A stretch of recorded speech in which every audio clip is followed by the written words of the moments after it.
नहीं, भारत सरकार का डेलीगेशन सांसदों का और कुछ नेताओं का जा रहा है, जिसके अंदर सांसद भी हैं, कई पूर्व केंद्रीय मंत्री भी हैं, डिप्लोमेट भी हैं।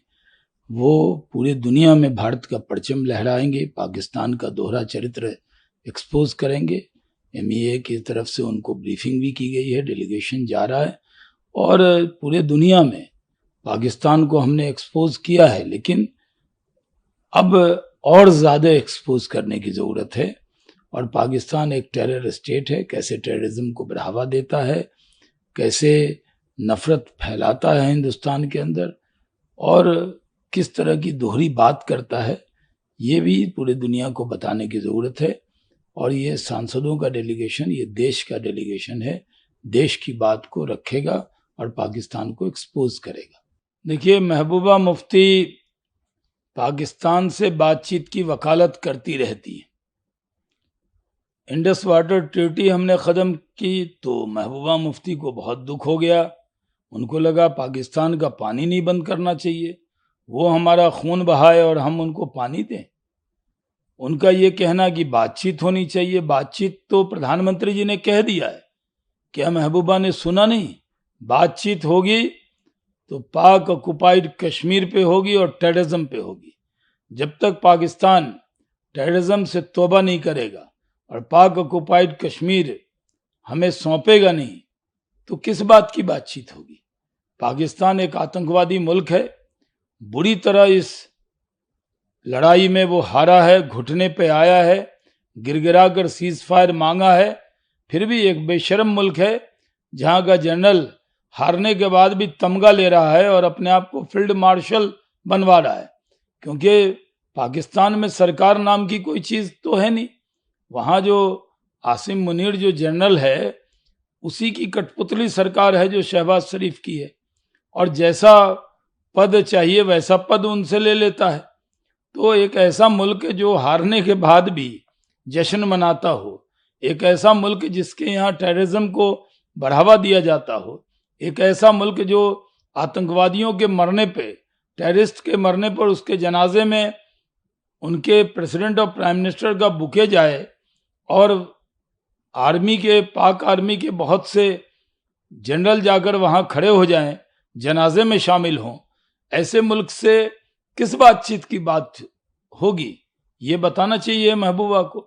बार बार वो कहती हैं बातचीत होना चाहिए, और हम लोगों ने एक नहीं अनेक बार कह दिया है कि एक टेररिस्ट स्टेट से बातचीत तभी संभव है जब वो टेररिज्म से तौबा करे और पाक ऑक्युपाइड कश्मीर हमें सौंपे। देखिए, जो बात हम लोग कह रहे थे वो बात तो कलकत्ता हाई कोर्ट के फैक्ट फाइंडिंग टीम में भी आ गई है कि वो तृणमूल कांग्रेस का जो काउंसलर था महबूब आलम, उसने पूरी तरह वक्फ अमेंडमेंट एक्ट के नाम पर लोगों को भड़काया, हिंदुओं पे हमला कराया, हिंदू को मजबूर किया मुर्शिदाबाद छोड़ने पर। ये तृणमूल कांग्रेस इससे एक्सपोज हुई है।